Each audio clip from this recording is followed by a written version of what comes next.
Guys, তোমরা কেমন আছো? আশা করি তোমরা ভালো আছো। সঞ্চিতা সোনাম বলে তোমাদের সকলকে স্বাগত। আজকে আমি আলুর চপ বানাবো। কী করে আমি আলুর চপ বানাচ্ছি তোমাদের সাথে শেয়ার করবো। তবে তোমরা ভিডিওটা দেখতে এন্ড অবধি। গাইস, তোমরা কেমন আছো? আশা করি তোমরা ভালো আছো। সঞ্চিতা সোনাম বলে তোমাদের সকলকে স্বাগত। আজকে আমি আলুর চপ বানাবো। কী করে আমি আলুর চপ বানাচ্ছি তোমাদের সাথে শেয়ার করবো। তবে তোমরা ভিডিওটা দেখতে এন্ড অবধি। আলুর চপ বানানোর জন্য প্রথমে সিদ্ধ করা আলু লাগবে, আর সর্ষের তেল, আর 5-6টার মতো বাদাম কুচি, আর কিছু মশলা লাগবে।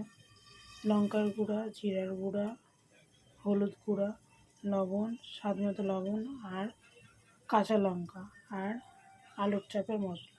এ কটা উপকরণ দিয়ে আলুর চপটা বানানো হয়ে যাবে। তো শুরু করা যাক। রান্নাটা আমি এবার শুরু করে দিচ্ছি।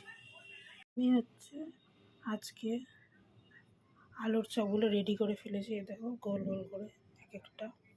আর এটার জন্য চালের গুঁড়ো নিয়েছি, আর এই যে বিস্কুটের গুঁড়ো। তো একটা তেলে ভেজে দেখি হয় কিনা, কেমন হয়।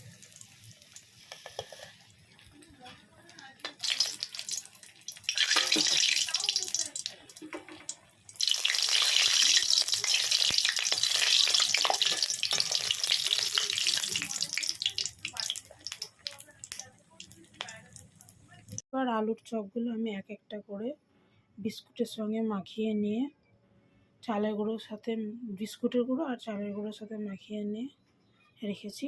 এবার তেলে ছেড়ে দেবো।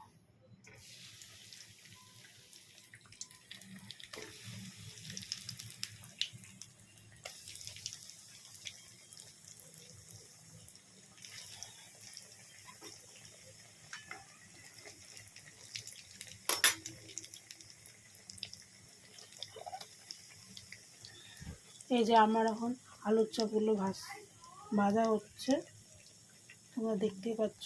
আর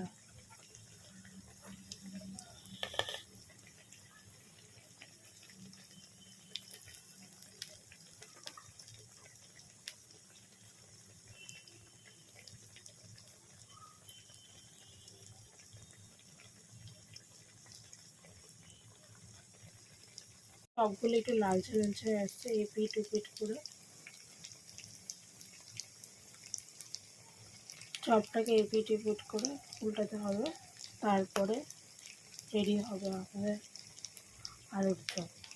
তো আমার আলুর চপ রেডি। তো এই ভিডিওটি ভালো লাগলে অবশ্যই লাইক, কমেন্ট, শেয়ার করে দিও। দেখা হচ্ছে পরের ভিডিওতে।